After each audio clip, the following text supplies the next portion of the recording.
যুক্তরাষ্ট্র ভারত প্রতিরক্ষা সহযোগিতা বাড়ানোর উদ্যোগে পাকিস্তানের উদ্বেগ। 5 দেশ সফর করে নয়াদিল্লি ফিরলেন মোদি। প্রেসিডেন্ট নির্বাচনকে সামনে রেখে ডেমোক্র্যাটদের ঐক্যবদ্ধ হয়ে কাজ করার আহ্বান ওবামার। হিলারিকে প্রার্থী হিসেবে আনুষ্ঠানিক স্বীকৃতি। তেল আবিবে সন্ত্রাসী হামলার পর পশ্চিম তীরে অতিরিক্ত ইসরায়েলি সেনা মোতায়েন, আবারও হামলা চালানোর হুমকি হামাসের।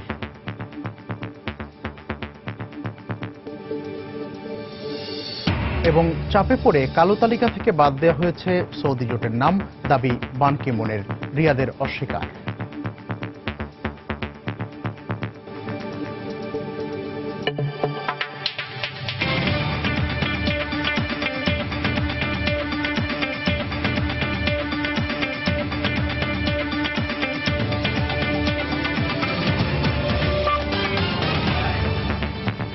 আন্তর্জাতিক সময়, সঙ্গে আছি আমি মিজানুর রহমান কবির। যুক্তরাষ্ট্র ও ভারতের মধ্যে প্রতিরক্ষা খাতে সহযোগিতা বাড়ানোর উদ্যোগে উদ্বেগ জানিয়েছে পাকিস্তান। বৃহস্পতিবার পাক প্রধানমন্ত্রীর পররাষ্ট্র উপদেষ্টা সারতাজ আজিজ সংবাদ সম্মেলনে মোদির যুক্তরাষ্ট্র সফরে ওয়াশিংটন নয়াদিল্লির মতৈক্যের কারণে এ অঞ্চলে নতুন করে উত্তেজনা ছড়িয়ে পড়ার আশঙ্কা প্রকাশ করেন। এদিকে 5 দেশ সফর শেষে শুক্রবার নয়াদিল্লি ফিরেছেন ভারতের প্রধানমন্ত্রী নরেন্দ্র মোদি। এই সফরে নিউক্লিয়ার সাপ্লায়ার্স গ্রুপে ভারতের অন্তর্ভুক্তিতে কয়েকটি দেশের সমর্থন আদায়কে বড় সাফল্য বলে মনে করছেন বিশ্লেষকরা। গত 4 জুন আফগানিস্তান দিয়ে শুরু করে টানা 5 দেশ সফর শেষে শুক্রবার সকালে নয়াদিল্লি পৌঁছান ভারতের প্রধানমন্ত্রী নরেন্দ্র মোদি। ক্ষমতাসীন বিজেপি সরকারের প্রতিনিধিরা পালাম বিমানবন্দরে তাকে স্বাগত জানান। দলের নেতাকর্মীরাও মোদিকে বরণ করতে বিমানবন্দরের বাইরে জড়ো হন। মোদির এ সফরে আফগানিস্তান, কাতার ও সুইজারল্যান্ডের সঙ্গে বাণিজ্য, জ্বালানি ও নিরাপত্তা বিষয়ে ভারতের দ্বিপক্ষীয় সমঝোতা হয়। যুক্তরাষ্ট্রে প্রেসিডেন্ট বারাক ওবামার সঙ্গে মোদির বৈঠকে সাইবার নিরাপত্তা, প্রতিরক্ষা ও বাণিজ্য খাতে সহযোগিতা বাড়াবে ইতিবাচক আলোচনা হয়। সবশেষ মেক্সিকো সফরে দেশটির সঙ্গে মুক্ত বাণিজ্য চুক্তি সই করে ভারত। মোদির এ সফরে পরমাণু প্রযুক্তি উপকরণ বাণিজ্য নিয়ন্ত্রণকারী জোট নিউক্লিয়ার সাপ্লায়ার্স গ্রুপ বা এনএসজিতে ভারতের অন্তর্ভুক্তিতে সুইজারল্যান্ড, যুক্তরাষ্ট্র ও মেক্সিকোর সমর্থন আদায়কে বড় সাফল্য মনে করছেন বিশ্লেষকেরা। ওবামার সঙ্গে মোদির বৈঠকে প্রতিরক্ষা খাতে 2 দেশের সহযোগিতা বাড়ানো ও এনএসজিতে ভারতের অন্তর্ভুক্তিতে যুক্তরাষ্ট্রের সমর্থনের প্রতিক্রিয়া দেখিয়েছে পাকিস্তান। বৃহস্পতিবার ইসলামাবাদে সংবাদ সম্মেলনে পাক প্রধানমন্ত্রীর পররাষ্ট্র বিষয়ক উপদেষ্টা সারতাজ আজিজ বলেন, মার্কিন ভারত প্রতিরক্ষা সহযোগিতা উপমহাদেশের নিরাপত্তার জন্য যেন হুমকি না হয় সে ব্যাপারে ওয়াশিংটনের নিশ্চয়তা চায় পাকিস্তান। আমরা নিজেদের নিরাপত্তা নিশ্চিত করতে সর্বোচ্চ চেষ্টা চালিয়ে যাচ্ছি। নিরাপত্তার স্বার্থে বৈরী কোনো দেশকেও সহযোগিতা দিতে চায় পাকিস্তান, কিন্তু তৃতীয় কোনো দেশের কারণে এই অঞ্চলের নিরাপত্তা ভারসাম্য বিনষ্ট হোক তা আমরা কখনোই মেনে নেব না। ভারত যুক্তরাষ্ট্র প্রতিরক্ষা সমঝোতা উপমহাদেশের নিরাপত্তা ও কৌশলগত ভারসাম্যকে যেন ব্যাহত না করে সে বিষয়ে যুক্তরাষ্ট্রকে নিশ্চয়তা দিতে হবে। 48 দেশের জোট নিউক্লিয়ার সাপ্লায়ার্স গ্রুপে যোগ দিতে পাকিস্তানও দীর্ঘদিন থেকে চেষ্টা চালিয়ে আসছে। এ জোটে যোগদানে ভারতের প্রতি 3 দেশের সমর্থন পাকিস্তানকে নতুন করে ভাবাচ্ছে বলে জানিয়েছে ভারতীয় গণমাধ্যমগুলো। এদিকে জোটে ভারতের অন্তর্ভুক্তি ঠেকাতে যে কয়েকটি দেশ বিরোধিতা করবে চীন তাদের নেতৃত্ব দেবে বলে জানিয়েছে পাকিস্তানি গণমাধ্যম দ্য ডন। দেলোয়ার হোসেন, সময় সংবাদ। পাকিস্তানের ভূখণ্ড ব্যবহার করে কোনো সন্ত্রাসী গোষ্ঠী যেন ভারতে হামলা চালাতে না পারে সে ব্যাপারে ইসলামাবাদকে প্রয়োজনীয় ব্যবস্থা নেওয়ার আহ্বান জানিয়েছে যুক্তরাষ্ট্র। বৃহস্পতিবার মার্কিন পররাষ্ট্র দপ্তরের সংবাদ সম্মেলনে এ আহ্বান জানান দপ্তরের মুখপাত্র মার্ক টোনার। এ সময় সন্ত্রাসবাদ মোকাবেলায় পাকিস্তানকে আরও কার্যকর পদক্ষেপ নিতে হবে বলে মন্তব্য করেন তিনি। এই আহ্বানের মাধ্যমে ভারতের সঙ্গে সম্পর্ক উন্নয়নে পাকিস্তান আরও উদ্যোগী হবে বলে আশা প্রকাশ করে যুক্তরাষ্ট্র। বৈরী সম্পর্ক কমিয়ে আনার পাশাপাশি নিরাপত্তা সহযোগিতা বাড়াতে ভারত পাকিস্তানকে দ্বিপক্ষীয় আলোচনায় বসার আহ্বান জানায় যুক্তরাষ্ট্র। ভারতের প্রধানমন্ত্রী নরেন্দ্র মোদি যুক্তরাষ্ট্রের কংগ্রেসে দেওয়া ভাষণে প্রতিবেশী কয়েকটি দেশ আঞ্চলিক সন্ত্রাসবাদে মদদ দিচ্ছে এমন অভিযোগ করার একদিন পরেই ইসলামাবাদের প্রতি সন্ত্রাসবাদের বিরুদ্ধে ব্যবস্থা নেওয়ার আহ্বান জানালো ওয়াশিংটন। যারা ভিন্নমত সহ্য করতে পারে না বাংলাদেশে এমন ব্যক্তিরাই সাম্প্রতিক সহিংস হত্যাকাণ্ডগুলো ঘটাচ্ছে বলে মনে করে যুক্তরাষ্ট্র। বৃহস্পতিবার ওয়াশিংটনে বিদেশি সাংবাদিকদের জন্য আয়োজিত সংবাদ সম্মেলনে একথা বলেন পররাষ্ট্র মন্ত্রণালয়ের মুখপাত্র মার্ক টোনার। এ সময় তিনি ইরাক ও সিরিয়ায় চলমান সহিংসতা, দক্ষিণ চীন সাগরে মার্কিন চীন উত্তেজনা, ভারতের নিউক্লিয়ার সাপ্লায়ার্স গ্রুপে যোগদানে যুক্তরাষ্ট্রের সমর্থন সহ বিভিন্ন বিষয়ে সাংবাদিকদের প্রশ্নের উত্তর দেন। বাংলাদেশ প্রসঙ্গে প্রশ্নের জবাবে মার্ক টোনার সম্প্রতি বাংলাদেশে বিভিন্ন হত্যাকাণ্ডের বিষয়ে উদ্বেগ জানান। বাংলাদেশের নিরাপত্তা বিষয়ে যুক্তরাষ্ট্র সবসময়ই পাশে আছে উল্লেখ করে টোনার বলেন, এসব হত্যাকাণ্ডের মাধ্যমে বাংলাদেশকে বিভাজনের চেষ্টা চলছে। এ সময় তিনি এসব হুমকি মোকাবেলায় বাংলাদেশ সরকারের পাশে থাকারও আশ্বাস দেন।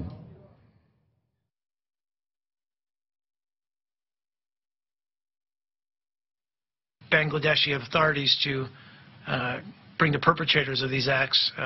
বাংলাদেশে বহুমতে বিশ্বাসের গৌরবজনক ঐতিহ্য রয়েছে। সাম্প্রতিক হত্যাকাণ্ডগুলো কোনোভাবেই দেশটির বেশিরভাগ মানুষের মতামতের প্রতিফলন নয়। ভিন্নমতে অসহিষ্ণুরাই সহিংসতার মধ্য দিয়ে দেশকে বিভাজনের অপচেষ্টা করছে। এই হত্যাকাণ্ডে দায়ী ব্যক্তিদের বিচারের আওতায় আনতে বাংলাদেশ সরকার চাইলে যুক্তরাষ্ট্রের পক্ষ থেকে প্রয়োজনীয় সহযোগিতা দেয়া হবে। আন্তর্জাতিক সময়ে আরো দেখবেন, সন্ত্রাস দমনে পারস্পরিক সহযোগিতা বাড়াতে একমত সিরিয়া, ইরান ও রাশিয়া। আলেপ্পোয় মার্কিন জোটের বিমান হামলায় ৩০ বেসামরিক নাগরিক নিহত।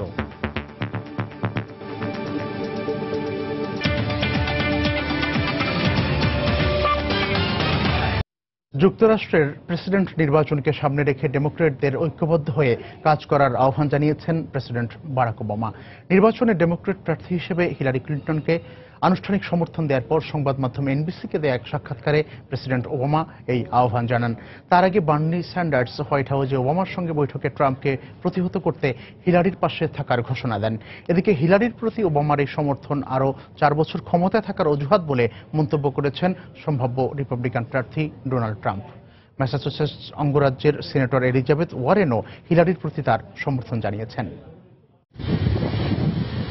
ভারতীয় বালি ভাস্কর সুদর্শন পাটনায়কের এই শিল্পকর্মই বলে দেয় যুক্তরাষ্ট্রের প্রেসিডেন্সিয়াল নির্বাচনের উত্তাপ ছড়িয়ে পড়েছে পুরো বিশ্বে। উড়িষ্যা রাজ্যের পূর্বাঞ্চলীয় পুরী সৈকতে সম্ভাব্য ডেমোক্র্যাট প্রার্থী হিলারি ক্লিন্টন ও সম্ভাব্য রিপাবলিকান প্রার্থী ডোনাল্ড ট্রাম্পের নিখুঁত বালির অবয়ব সেই উত্তাপেরই আভাস দিচ্ছে। এই ভাস্কর্যের মাধ্যমে আমরা যুক্তরাষ্ট্রের প্রধান দুই প্রার্থীকে শুভকামনা জানাতে চাই। প্রয়োজনীয় সংখ্যক ডেলিগেটের সমর্থন আদায় করায় নভেম্বরে চূড়ান্ত লড়াইয়ে এই দুই প্রার্থীর মুখোমুখি হওয়ার সম্ভাবনা এখন অনেকটাই নিশ্চিত। অপেক্ষা শুধু আনুষ্ঠানিক ঘোষণার। বৃহস্পতিবার প্রেসিডেন্ট বারাক ওবামা সাবেক এই ফার্স্ট লেডিকে আনুষ্ঠানিক সমর্থন জানালে তার প্রার্থিতার পথ আরো সুগম হয়ে যায়। এ নিয়ে এক ভিডিও টুইটে হিলারিকে প্রেসিডেন্ট পদের জন্য যোগ্য বলে মন্তব্য করেন ওবামা। এই অফিসে বসার জন্য হিলারির চেয়ে যোগ্য আর কেউ হতে পারে না। আমি হিলারির পাশে আছি। খুব শিগগিরই তার পক্ষে প্রচারণায় অংশ নেব। ভাইস প্রেসিডেন্ট জো বাইডেন ও ম্যাসাচুসেটস অঙ্গরাজ্যের সিনেটর এলিজাবেথ ওয়ারেনও হিলারির প্রতি তাদের সমর্থন জানান। এত সমর্থন পেয়ে উচ্ছ্বাস প্রকাশ করেন হিলারি। এই স্বীকৃতি একই সঙ্গে আনন্দের ও সম্মানের। 2008 সালে দলীয় প্রতিদ্বন্দ্বিতায় ওবামা আমাকে হারিয়ে চূড়ান্ত প্রার্থী হলেও তার প্রেসিডেন্সিয়াল প্রচারণায় আমরা এক হয়ে কাজ করেছি। এখন আমার প্রার্থিতার পক্ষে তার সমর্থন সেই বন্ধুত্বেরই বহিঃপ্রকাশ।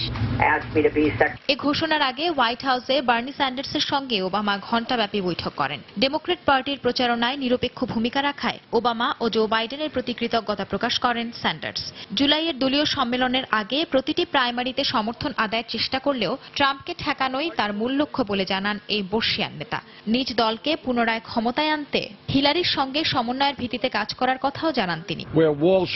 ট্রাম্প যুক্তরাষ্ট্রের প্রেসিডেন্ট হলে দেশে দুর্যোগ নেমে আসবে। তাকে যে করেই হোক পরাজিত করতে হবে। এক্ষেত্রে আমি হিলারির পাশে থাকব। তবে ওয়াশিংটনের প্রাইমারিতে জয়ের চেষ্টাও অব্যাহত থাকবে।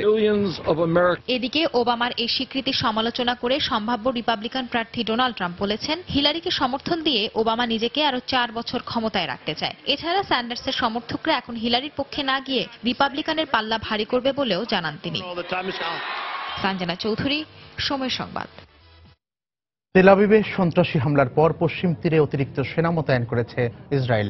একই সঙ্গে ইসরায়েলি ভূখণ্ডে 83,000 ফিলিস্তিনির প্রবেশাধিকার নিষিদ্ধ করা হয়েছে। বৃহস্পতিবার মন্ত্রিসভার জরুরি বৈঠক শেষে একথা জানান ইসরায়েলি প্রধানমন্ত্রী বেনিয়ামিন নেতানিয়াহু।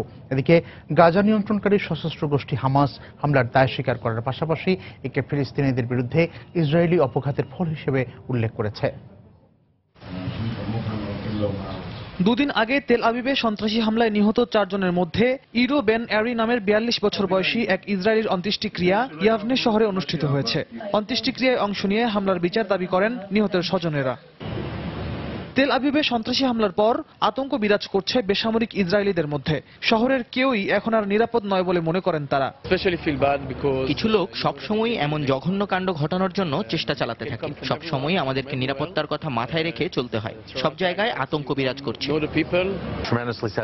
এই মুহূর্তে মনের ভাব প্রকাশের ভাষা নেই। যাদের কোনো অপরাধ নেই তাদেরকে নৃশংস হত্যাকাণ্ডের শিকার হতে হচ্ছে। আসলে ইসরায়েলে অনেক আরব নাগরিকের বসবাস রয়েছে। তারা সবাই আমাদের জন্য হুমকি হয়ে দেখা দিয়েছে। সন্ত্রাসী হামলার পরবর্তী করণীয় ঠিক করতে মন্ত্রিসভার সদস্যদের সঙ্গে বৈঠক করেছেন ইসরায়েলি প্রধানমন্ত্রী বিনয়ামিন নেতানিয়াহু। বৃহস্পতিবারের বৈঠক শেষে ফিলিস্তিনিদের বিরুদ্ধে বেশ কিছু কঠোর পদক্ষেপ নেওয়ার ঘোষণা দেন তিনি। আজ আমরা বেশ কিছু কঠিন সিদ্ধান্ত নিতে বাধ্য হয়েছি। ইসরায়েলে হাজার হাজার ফিলিস্তিনির কাজ করতে আসার সুবিধা বাতিল করা হয়েছে। সেই সঙ্গে রমজান উপলক্ষেও আত্মীয় স্বজনের সঙ্গে দেখা করা সহ বিশেষ কারণে যেসব ফিলিস্তিনিরা ইসরায়েলে থাকতে পারত তাও বন্ধ থাকবে। এছাড়া সীমান্তের নিরাপত্তা জোরদারের বিষয়েও গুরুত্ব দেওয়া হচ্ছে। বিভিন্ন সহিংসতায় নিহত ফিলিস্তিনিদের মৃতদেহ পরিবারের কাছে হস্তান্তরের প্রক্রিয়াও বাতিলের ঘোষণা দিয়েছে ইসরায়েলি সামরিক বাহিনী। ইসরায়েলে হামলার প্রতিক্রিয়ায় বৃহস্পতিবার পশ্চিম তীরে কয়েকশো অতিরিক্ত সেনা মোতায়েন করা হয়। সেই সঙ্গে ওই ঘটনায় অভিযুক্ত 2 ফিলিস্তিনের বাড়িতে তল্লাশিও চালায় ইসরায়েলি বাহিনী। হামলার একদিন পর ফিলিস্তিনি 2 হামলাকারীকে নিজেদের সদস্য বলে দাবি করেছে হামাস। একই সঙ্গে ভবিষ্যতে ইসরায়েলে আরও হামলা চালানোর হুমকি দিয়ে অনলাইনে বিবৃতি দেয় গাজা নিয়ন্ত্রণকারী সশস্ত্র গোষ্ঠীটি। এদিকে হামলার নিন্দা জানিয়েছেন ফিলিস্তিনি প্রেসিডেন্ট মাহমুদ আব্বাস। তবে এজন্য বেসামরিক ফিলিস্তিনিদের ওপর বিধিনিষেধ আরোপের ইসরায়েলি সিদ্ধান্ত প্রত্যাখ্যান করে আব্বাসের কার্যালয় থেকে একটি বিবৃতি দেয়া হয়। রিয়াদুল ইসলাম, সময় সংবাদ। তেল আবিবে সন্ত্রাসী হামলায় 4 জন নিহতের জেরে নিরপরাধ ফিলিস্তিনিদের শাস্তি না দিতে ইসরায়েলের প্রতি আহ্বান জানিয়েছে যুক্তরাষ্ট্র। বৃহস্পতিবার ওয়াশিংটন ডিসিতে সংবাদ সম্মেলনে এ আহ্বান জানান মার্কিন পররাষ্ট্র মন্ত্রণালয়ের মুখপাত্র মার্ক টোনার। ইসরায়েলি সরকারের কড়াকড়ি আরোপে ফিলিস্তিনের সাধারণ মানুষ যেন ক্ষতিগ্রস্ত না হয় সে ব্যাপারেও ইসরায়েলকে সতর্ক হওয়ার তিনি আহ্বান জানান। এ ধরনের হামলার তীব্র নিন্দা জানাচ্ছি আমরা। নাগরিকদের নিরাপত্তার নামে ফিলিস্তিনিদের দৈনন্দিন জীবনযাপন যেন ব্যাহত না হয় সে ব্যাপারটি ইসরায়েল সরকারকে নিশ্চিত করতে হবে। এই ঘটনার পর নতুন করে উত্তেজনা ছড়িয়ে পড়া ঠেকাতেও ইসরায়েলকে সাবধান হতে হবে। ইয়েমেনে সৌদি নেতৃত্বাধীন জোটকে কালো তালিকা থেকে বাদ দেয়া না হলে জাতিসংঘের তহবিলে কোনো রকম অর্থ না দেওয়ার হুমকি দিয়েছিল বেশ কয়েকটি শক্তিশালী দেশ। জাতিসংঘের মহাসচিব বান কি মুন জানান, অপ্রত্যাশিত অনৈতিক চাপের সম্মুখীন হয়ে সৌদি জোটকে কালো তালিকা থেকে বাদ দেবার সিদ্ধান্ত নেন তিনি। তবে বান কি মুনের এই অভিযোগ অস্বীকার করেছে সৌদি আরব। ইয়েমেনে চলমান সৌদি নেতৃত্বাধীন আরব জোটের অভিযানে শিশুর অধিকার লঙ্ঘনের অভিযোগে তালিকাভুক্তির 1 সপ্তাহের মাথায় সাময়িকভাবে সৌদি আরবের নাম প্রত্যাহারের ঘোষণা দেওয়া হয়। 2015 সালে ইয়েমেনের 60% শিশু মৃত্যুর জন্য দায়ী আরব জোট। গেল শুক্রবার জাতিসংঘের প্রকাশিত এক প্রতিবেদনে বলা হয়, গত 1 বছরে দেশটিতে সৌদি নেতৃত্বাধীন জোটের এই অভিযানে অন্তত 510 শিশু নিহত আহত হয়েছে আরো 667 শিশু। এতে বলা হয়, জোটের অধিকাংশ বিমান হামলার লক্ষ্যবস্তু ছিল শিক্ষা প্রতিষ্ঠান ও হাসপাতাল। এই প্রতিবেদনের ভিত্তিতে ইয়েমেনের শিশু অধিকার সংরক্ষণ না করার অভিযোগে সৌদি আরবকে কালো তালিকাভুক্ত করেছিল জাতিসংঘ।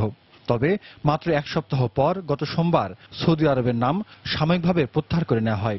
তবে এই ইস্যুতে অনৈতিক চাপের সম্মুখীন হয়েছিলেন বলে জানিয়েছেন জাতিসংঘের মহাসচিব বান কি মুন।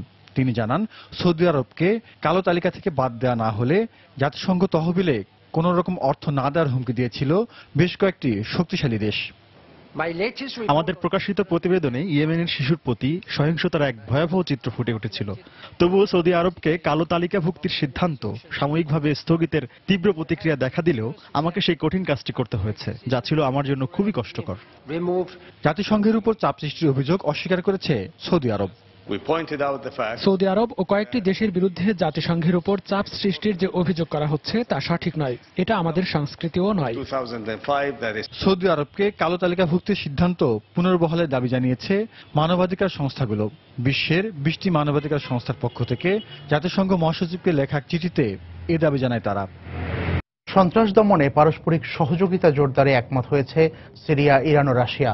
তেহরানে 3 দেশের প্রতিরক্ষামন্ত্রী পর্যায়ের বৈঠকে সিরিয়ার সব সন্ত্রাসী গোষ্ঠীর বিরুদ্ধে অভিযান জোরদার করারও ঘোষণা দেওয়া হয়। এর মধ্যেই সিরিয়ার উত্তরাঞ্চলে মার্কিন জোটের বিমান হামলায় 30 বেসামরিক নাগরিক নিহত হয়েছে বলে গণমাধ্যম জানিয়েছে। এদিকে সিরিয়ার সংকট উত্তরণে 3য় দফায় শান্তি আলোচনা শুরুর উপযুক্ত পরিবেশ এখনও সৃষ্টি হয়নি বলে মন্তব্য করেছেন জাতিসংঘ মহাসচিব বান কি মুন। আসাদ বিদ্রোহীদের নিয়ন্ত্রিত সিরিয়ার দারাইয়ার উপশহরে প্রবেশ করেছে জাতিসংঘের ত্রাণবহর। শহরে আটকে থাকা 4000 মানুষের জন্য খাবার ছাড়াও এই বহরে রয়েছে স্বল্প পরিমাণ ওষুধ সামগ্রীও। দারাইয়ার মতো অবরোধের শিকার 19টি এলাকার 6 লাখ মানুষের জীবন রক্ষার্থেও জাতিসংঘকে ত্রাণ কার্যক্রম পরিচালনায় অনুমোদন দিয়েছে আসাদ সরকার। দেশটিতে রাজনৈতিক সংস্কারের রূপরেখা নিয়ে সংশ্লিষ্ট পক্ষগুলোর সমঝোতার আগে জেনেভায় অনুষ্ঠিত শান্তি আলোচনার নতুন কোনো পর্ব শুরু হচ্ছে না। আগামী 1 আগস্ট পর্যন্ত এই সমঝোতার সময়সীমা পূর্ব নির্ধারিত হলেও তৃতীয় দফার শান্তি আলোচনা শুরুর উপযুক্ত সময় এখনো আসেনি বলে জানিয়েছেন জাতিসংঘ মহাসচিব বান কি মুন। কেবল আলোচনার জন্যই আলোচনা চালিয়ে যাওয়া আমাদের লক্ষ্য নয়, সাথে সাথে বিবাদমান পক্ষগুলোর সমঝোতার জন্য নির্ধারিত সময়সীমাকেও গুরুত্ব দিতে বলছি। এরপরই একটি চূড়ান্ত চুক্তির কার্যক্রম শুরু করা উচিত। এদিকে সিরীয় সরকারকে সন্ত্রাস বিরোধী তৎপরতায় সহযোগিতা জোরদার করতে সম্মত হয়েছে ইরান ও রাশিয়া। তেহরানে সিরিয়া, রাশিয়া ও ইরানের প্রতিরক্ষা মন্ত্রীদের মধ্যে এক ত্রিপক্ষীয় বৈঠকে জোরালো লড়াইয়ের ঘোষণা দেওয়া হয়। সন্ত্রাসী ও তাদের মদতদাতাদের বিরুদ্ধে যুদ্ধ চালিয়ে যেতে আমরা বদ্ধপরিকর। তাদের মনে রাখা উচিত, যতক্ষণ পর্যন্ত সন্ত্রাসীরা পরাজিত না হয় এই লড়াইয়ে আমাদের সহযোগিতা অব্যাহত থাকবে। এদিকে সিরিয়ার উত্তরাঞ্চলীয় এলাকায় বিমান অভিযান চালিয়েছে মার্কিন জোট। বৃহস্পতিবারের এই হামলায় নিহত হয়েছে কমপক্ষে 30 জন। আলেপ্পোর আইএস ঘাঁটি লক্ষ্য করে এই হামলা চালানো হয়েছে। Syrian observatory for human rights এমন দাবি করলেও লেবানন ভিত্তিক একটি পর্যবেক্ষক দলের বরাতে রুশ সংবাদ মাধ্যম জানায়, নিহতদের সবাই বেসামরিক লোক, যাদের মধ্যে 11 জনই শিশু। এছাড়া সিরিয়ার মানবিজ এলাকায় আইএস বিরোধী অভিযান অব্যাহত রেখেছে কুর্দিশ বাহিনী। এতে মার্কিন সমর্থন পুষ্ট এই বাহিনীকে কৌশলগত পরামর্শ দিচ্ছে ফরাসি সামরিক বাহিনী।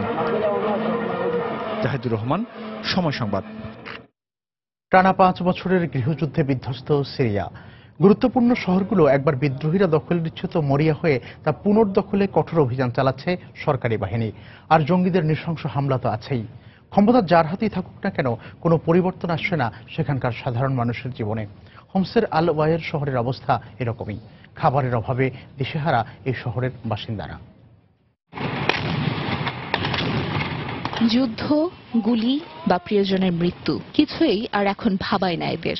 দুঃখ বা আফসোসেরও সময় নেই, কারণ বেঁচে থাকার জন্য করতে হচ্ছে তাদের আরেক সংগ্রাম। হোমসের আল ওয়াইর শহর। টানা 3 বছর শহরটি নিজেদের দখলে রাখে সিরিয়ার বিদ্রোহী দল। চলে নির্বিশেষে হত্যা, লুণ্ঠন। প্রাণপণ যুদ্ধ করে গেল বছর শহরটি বিদ্রোহীদের দখলমুক্ত করে আসাদ বাহিনী। তারপর থেকেই সরকারি বাহিনী এ শহরের দেখভাল করছে, কিন্তু পরিবর্তন আসেনি সেখানকার সাধারণ সিরীয়দের ভাগ্যে। এই শিশুগুলোর বাবা মা যুদ্ধে মারা গেছেন, তাদের আর কেউ নেই। আমি এখন তাদের দেখাশোনা করি, খাবার দাবারের ব্যবস্থা করি। আল ওয়াইর শহরের এই বৃদ্ধের মতো বাকিরাও নিরাশ হয়ে তাই এখন নিজেরাই একে অন্যের দেখভাল করছেন। নিরুপায় হয়ে নিজেদের খাবারের ব্যবস্থাও করতে হচ্ছে তাদেরই। সরকারি বাহিনী আর বিদ্রোহীরা গেল বছরই সাধারণ মানুষের কাছে ত্রাণ পৌঁছতে একমত হলেও এখনও জাতিসংঘ সহ বিভিন্ন মানবাধিকার সংস্থাকে আল ওয়াইর শহরে প্রবেশ করতে দিচ্ছে না সরকারি বাহিনী। আমরা শুধু একটু বিস্কুট আর আলু খেতে চাই। ওর চেহারার দিকে তাকিয়ে দেখুন, কেন ওকে একটু খেতে দেওয়া হচ্ছে না? এই প্রশ্নের কোনো জবাব কারো কাছে নেই। সামাজিক মাধ্যম ফেসবুকে এই শিশুদের দুর্দশার কথা জানিয়ে সেভ ওয়াইর নামে একটি পেজ খোলা হয়েছে অবস্থার পরিবর্তনের আশায়। ব্যাপক সাড়াও ফেলেছে পেজটি। তবে এখনো অপেক্ষার পালা শেষ হয়নি এমন হাজারো শিশুর। তানজিম মুনিয়া, সময় সংবাদ। ইরাকের বাগদাদে 2টি আত্মঘাতী বোমা হামলার দায় স্বীকার করেছে আইএস।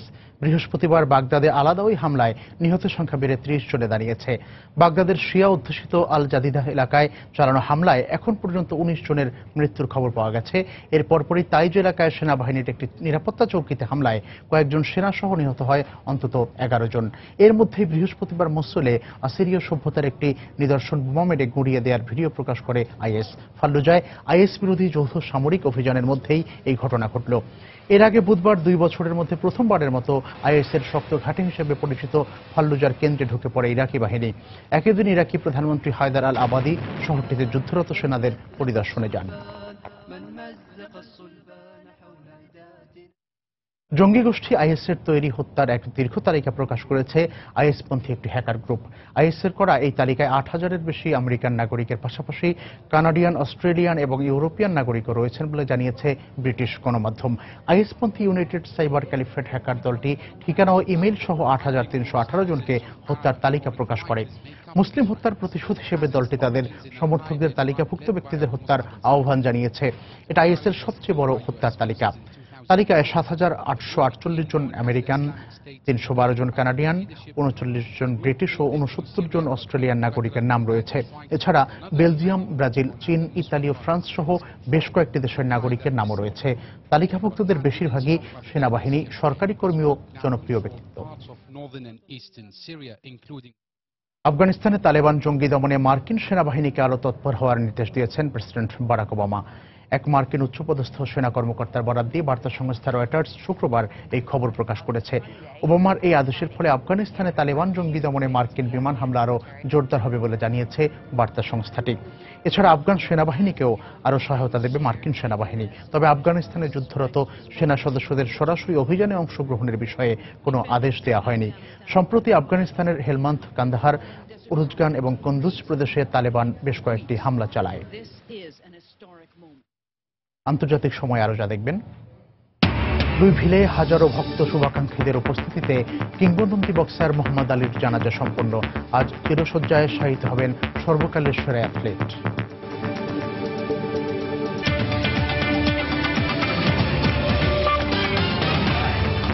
আরএফএল ওয়াটার পাম্প, পানি দেবে, টেনশন নয়। আইএস জঙ্গিদের প্রতিরোধ করতেই জার্মানি অস্ট্রিয়া সীমান্তে নিয়ন্ত্রণ প্রয়োজন বলে মন্তব্য করেছেন বাভারিয়া রাজ্যের স্বরাষ্ট্রমন্ত্রী। এর মধ্যেই জার্মানিতে আসা প্রায় ৮০% আশ্রয় প্রত্যাশীর কোনো বৈধ কাগজপত্র নেই বলে একটি প্রতিবেদন প্রকাশ করেছে দেশটির পুলিশ। এদিকে ভূমধ্যসাগরের লিবিয়া উপকূল থেকে আরও শতাধিক অবৈধ অভিবাসীকে উদ্ধার করেছে ইতালির কোস্টগার্ড। বৃহস্পতিবার ভূমধ্যসাগরে অভিযান চালিয়ে ১২৭ জন অভিবাসীকে উদ্ধারের এক ভিডিও ফুটেজ প্রকাশ করেছে ইতালীয় কোস্টগার্ড। লিবিয়া উপকূলে ভাসমান নৌযান থেকে উদ্ধারের পর তাদের ল্যাম্পডুসা দ্বীপে নিয়ে আসা হয়। তাদের বেশিরভাগই আফ্রিকান নাগরিক বলে জানিয়েছে কোস্টগার্ড। হাজার হাজার আশ্রয় প্রত্যাশীর সাগর পাড়ি দিয়ে গ্রিস, ইতালি ও জার্মানি সহ ইউরোপের অন্যান্য দেশে প্রবেশের চেষ্টা অব্যাহত রয়েছে। তবে আইএস জঙ্গিরা শরণার্থীদের বেশে যেন জার্মানিতে প্রবেশ করতে না পারে সেজন্য জার্মান অস্ট্রিয়ান সীমান্তে নিয়ন্ত্রণ জরুরি বলে মন্তব্য করেছেন জার্মানির বাভারিয়া রাজ্যের স্বরাষ্ট্রমন্ত্রী। আমরা জানি আমাদের দেশে প্রবেশ করতে আইএস জঙ্গিরা শরণার্থী সংকটকে ব্যবহার করেছে। প্যারিস ও ব্রাসেলসে হামলাকারীদের ক্ষেত্রে আমরা এর প্রমাণ পেয়েছি। এই পরিস্থিতিতে সীমান্তে কড়াকড়ি বহাল রাখা খুবই প্রয়োজন। অন্যদিকে এরই মধ্যে জার্মানিতে আশ্রয় পাওয়া ৮০% অভিবাসী বৈধ কাগজপত্র ছাড়া সেখানে প্রবেশ করেছে বলে এক প্রতিবেদনে প্রকাশ করেছে দেশটির পুলিশ। কেবল তাই নয়, আশ্রয় পাওয়া কয়েক হাজার অভিবাসী তাদের পরিবারের অন্যান্য সদস্যদেরও জার্মানিতে নিয়ে আসার পরিকল্পনা করছে বলে প্রতিবেদনে প্রকাশ করা হয়েছে। পুলিশ আরও জানিয়েছে, এ বছরের জানুয়ারি থেকে মার্চ মাসে জার্মান সীমান্ত এলাকা থেকে জাল কাগজপত্র সহ ১৩০৬ জন আশ্রয় প্রত্যাশীকে আটক করা হয়েছে, যাদের ১৪৫ জনই ছিল সিরীয় নাগরিক। শিরিন আক্তার, সময় সংবাদ। ইউরোপীয় ইউনিয়ন থেকে বেরিয়ে পড়ার পক্ষে ভোটে যুক্তরাজ্যের ঐক্য ভেঙে পড়তে পারে বলে সতর্ক করেছেন সাবেক দুই ব্রিটিশ প্রধানমন্ত্রী টনি ব্লেয়ার ও স্যার জন মেজর। বৃহস্পতিবার উত্তর আয়ারল্যান্ডে একটি বিশ্ববিদ্যালয় পরিদর্শন করেন তারা। এ সময় তারা বলেন, ভোটাররা ইউ ত্যাগের পক্ষে ভোট দিলে স্কটল্যান্ডের স্বাধীনতার ইস্যুটি আবারও মাথাচাড়া দিয়ে উঠবে, যা উত্তর আয়ারল্যান্ডের ভবিষ্যতেও ঝুঁকিতে ফেলবে। আর ব্রিটিশদের এই সিদ্ধান্ত হবে এক ঐতিহাসিক ভুল। তারা আরও বলেন, ইউ ত্যাগের ভোটের নেতিবাচক প্রভাব পড়বে আয়ারল্যান্ডের সমৃদ্ধি ও রাজনৈতিক ব্যবস্থাপনার ক্ষেত্রেও। ব্রিটিশ প্রধানমন্ত্রী ডেভিড ক্যামেরনও ইউ থেকে বেরিয়ে যাওয়ার ব্যাপারে জনগণকে সতর্ক করছেন।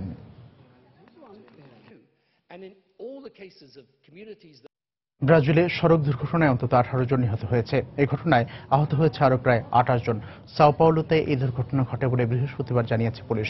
মগিদাস ক্রুজ এলাকা থেকে সাও সেবাস্টিয়ানে যাওয়ার পথে স্কুল শিক্ষার্থীদের বহনকারী বাসটি পাথরের সঙ্গে ধাক্কা লেগে নিয়ন্ত্রণ হারিয়ে খাদে পড়ে যায়। এতে বাসের চালক সহ নিহত হয় অন্তত 18 জন। পরে আহতদের উদ্ধার করে নিকটস্থ হাসপাতালে ভর্তি করা হয়।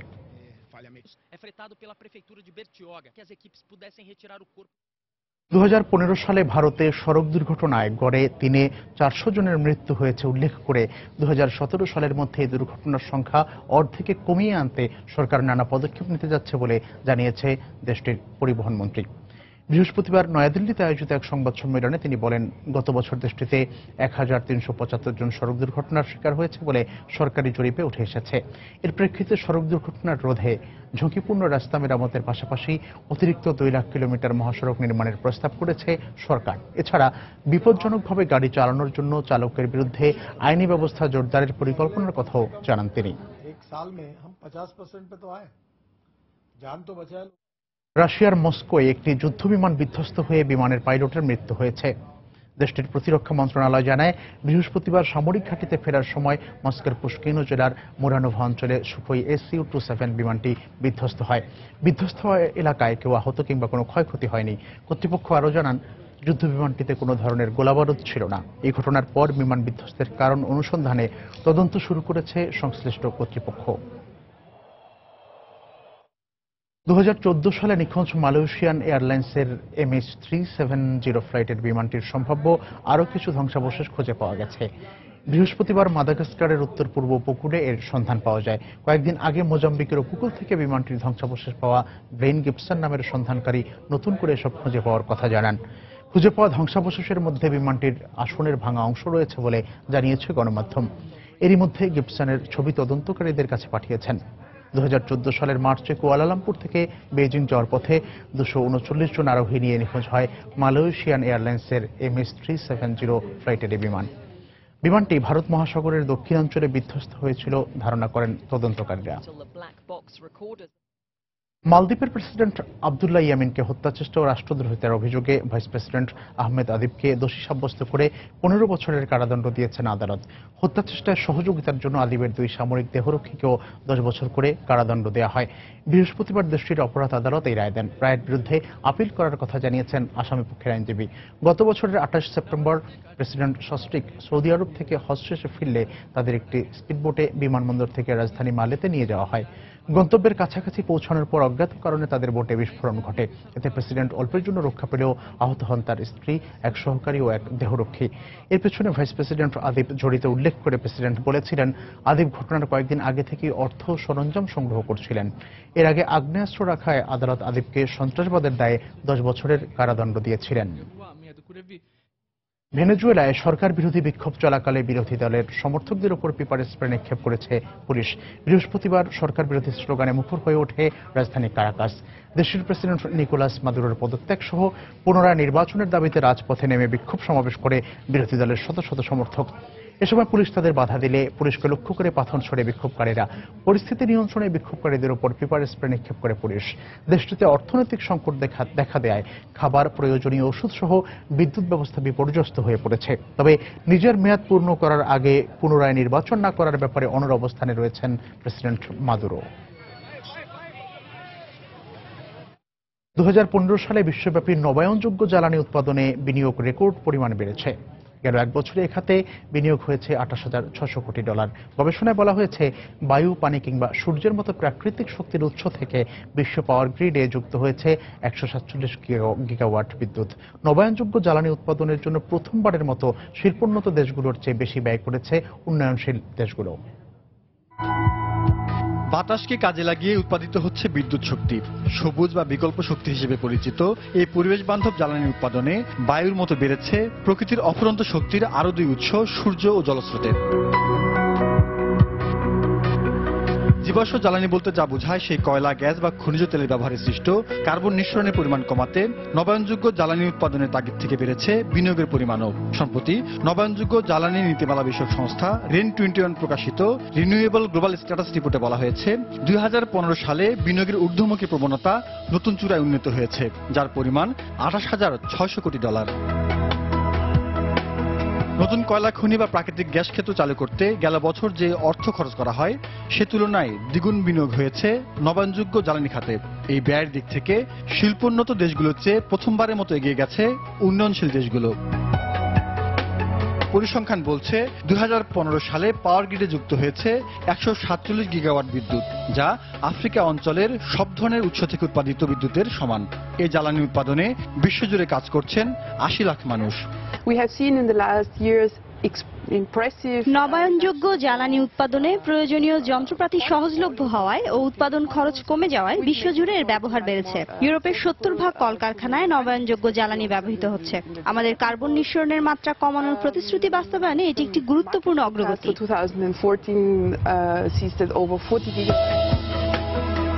নবায়নযোগ্য জ্বালানিকে অগ্রাধিকার দিচ্ছে মার্কিন যুক্তরাষ্ট্র। দেশটির 154টি শিল্প কারখানা শতভাগ নবায়নযোগ্য জ্বালানি ব্যবহারের ঘোষণা দিয়েছে। জাহিদুর রহমান, সময় সংবাদ।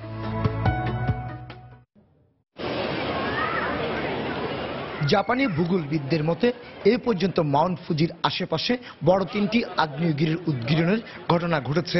এর মধ্যে প্রথমটি খ্রিস্টপূর্ব 663 সালে ও সবশেষটি হয়েছে 1707 সালের 16 ডিসেম্বর।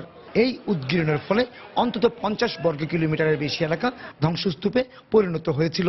এমনকি 100 কিলোমিটার দূরে টোকিও শহরে ছড়িয়ে পড়েছিল এর ছাই।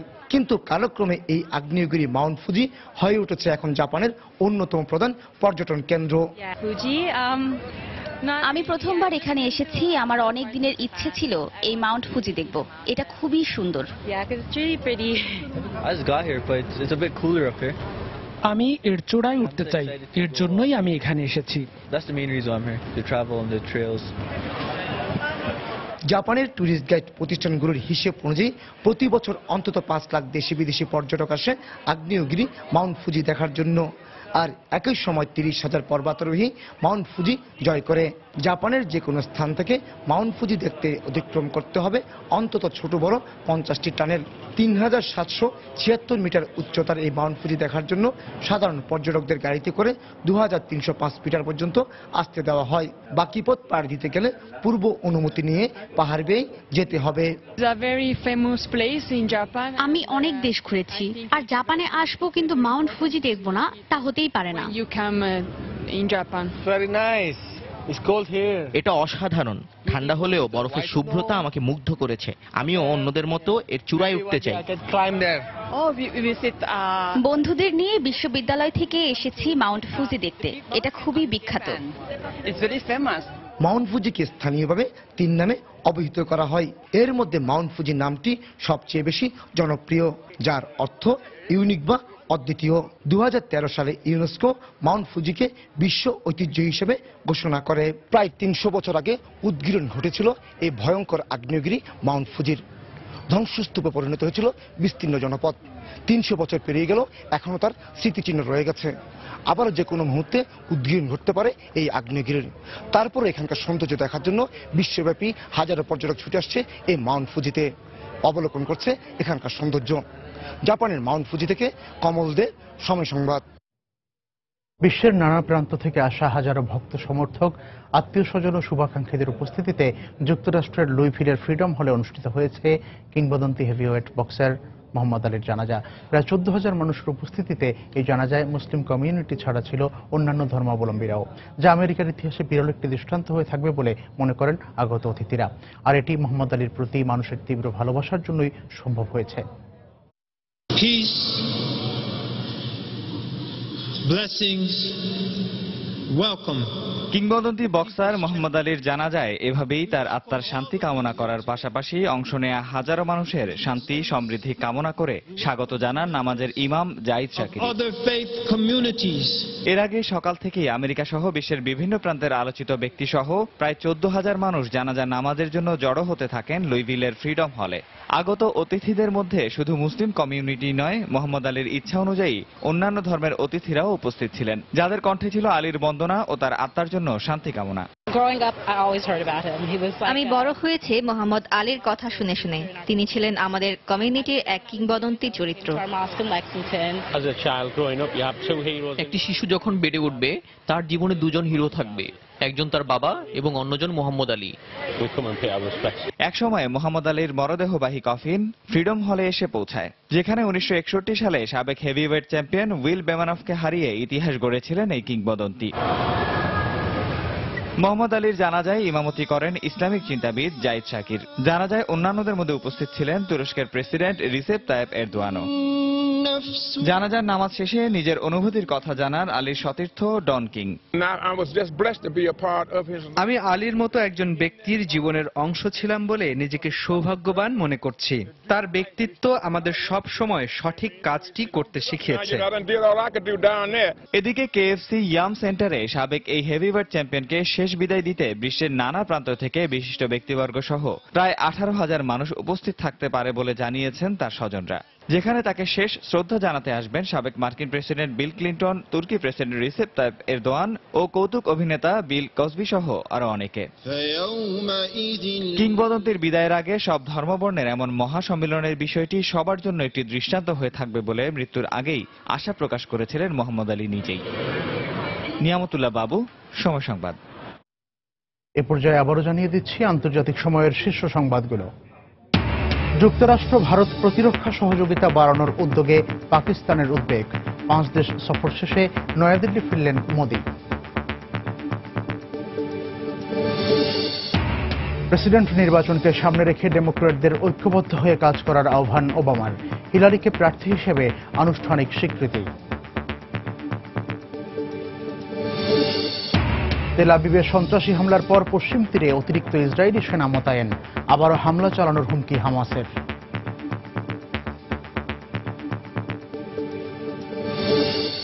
এবং চাপে পড়ে কালো তালিকা থেকে বাদ দেওয়া হয়েছে সৌদি জোটের নাম, দাবি বান কি মুনের, রিয়াদের অস্বীকার।